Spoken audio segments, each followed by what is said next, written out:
ভাই কুদ্দুস গো বাড়ি কোনটা? স্যার সুতা যায় ডাইন দিক। ভাই ওর বেটার নাম বুঝে কি? স্যার জানি। ও জানো, তাহলে ভালো কথা, নামটা কও। স্যার জানি। জানো তাহলে কও।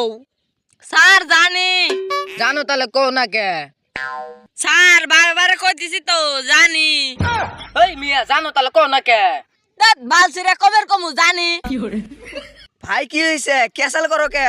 ওরে আমি জিগাইছি কুদ্দুসের বেটার নাম কি, হালাই খালি কয় জানি জানি, নাম আর কয় না। ও এই সাধারণ ব্যাপার নিয়ে তোমরা ক্যাসাল করতে চাও? কুদ্দুসের বেড়ার নাম হইছে জান মোহাম্মদ জানি, পাড়ার সবাই ওকে জানি করে ডাহে। ও আসসালামু আলাইকুম, তাহলে আমি আসি।